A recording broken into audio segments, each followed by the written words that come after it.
Daniel Defoe created the first magazine in 1704 in England, named The Review. It focused mainly on public policy, literature, and morals. After him, Edward Cave founded Gentleman's Magazine and coined the term magazine. The original meaning of magazine is a place where goods and supplies are stored. The current definition of magazine is a periodical that contains articles of lasting interest. Typically, magazines are targeted to specific audience and derive income from advertising, subscription, and newsstands. The first battle in the magazine news world began in 1740. Benjamin Franklin announced his publication, The General Magazine, with lawyer-editor John Webb. Then Andrew Bradford invited Webb to join his team to edit his publication, The American Magazine, that happened to release just 3 days prior to The General. In the 18th and 19th century, magazines were the sole source of high-quality writing, including humor and content geared towards entertaining. The most significant of such within the U.S. was that of the Saturday Evening Post, published on August 4, 1821, appeared to be a 4-page newspaper with a year subscription costing $2. It focused on essays, obituaries, stories, and a column called The Lady's Friend. The Post is the first of its time to become a nationally based magazine. Magazines were the pioneer of photojournalism to portray the news. After that, the development of the halftone was produced. The business side of magazines. After the Civil War, the magazine industry rapidly grew.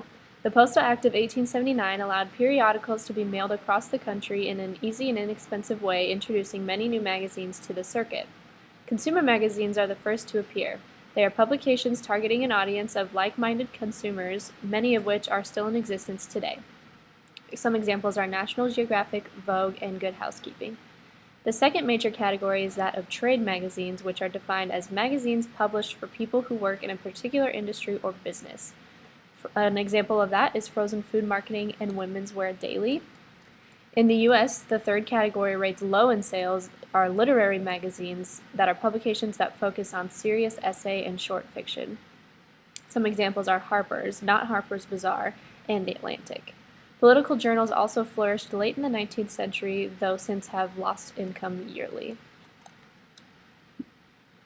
There are differences between men's and women's magazines. Women's magazines have historically been centered with the topics of home, family, and quality of life. The key focus have been practical advice about relationships, work, fashion, health, beauty, and sex, while men's magazines try and target men appealing through their hobbies, some of which have included fashion, adventure, health, articles written by well-known writers, sex, and pinup photography. Body image is another big part of magazines, and one of the major controversies today are the images of the female body presented within magazines. In 1972, the percentage of U.S. women that were not satisfied with their body overall rated at 23%. By 1996, that rate grew to 48%. Though difficult to prove, critics place blame on the images portrayed in mass media, specifically fashion-based magazines, due to the movement towards extreme thinness as a necessity for beauty. This has been a progressive change. An example is being Marilyn Monroe's Playboy cover shoot. She was in today's standards as a plus-size model at size 10. Moving to the recent past, Kate Moss has been idolized, coining the term heroin chic for her addict-like thinness. The first counteraction was made by Dove on a large-scale 2005 campaign.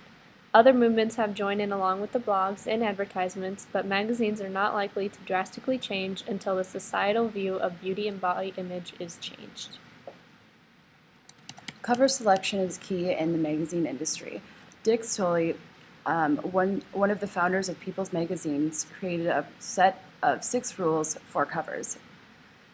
They are: young is better than old, pretty is better than ugly, rich is better than poor, music is better than movies are better than television, nothing is better than a dead celebrity.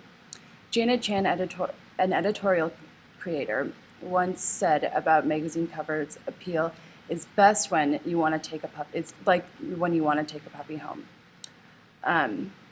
The covers are the first to take attention. Cover lines play a large role in magazine sales. A cover line is a teaser headline on the front page of the magazine used to shock, intrigue, or titillate potential buyers. It is thought that 85% of your cover has to appeal to 100% of your audience. The 21st Century Magazines and Digital Age. Media scholar Lyra D. Rhodes has said that American magazine industry has been through a series of launches and failures, new magazines, and revitalization of old ones. According to Rhodes, there are 6 things needed to be successful for a magazine: building a relationship between the magazine and its readers, providing information readers can't easily find other places, adapting to social changes, being supported by advertisers, adjusting to economic changes and limitations, shaping public discourse by defining the major issues of society. Due to the rise of education and literacy levels, the total circulation of magazines has risen. Certain trends have risen in current years. To begin, magazines are tending to target narrower audiences than in the past. Presentation is very important. Articles are shorter than usual. And according to the Pew Foundation's annual State of the Media report, magazine industry has been declining over the past years, but the decline has been slowing down due to the eruption of the digital age. In contrast, Time magazine suffered losses in the early 2000s, but as of 2010 has profited nearly $55 million. What led to this success was their use of new technologies. They capitalized on their webpage, mobile apps, social media, as well as print copies. Another magazine that has used similar methods is The Atlantic, profiting $1.8 million in 2010. Instead of resisting the internet, The Atlantic adopted a digital-first strategy, which is an approach to magazine publishing where online and electronic editions are more important than preserving circulation and revenue from print.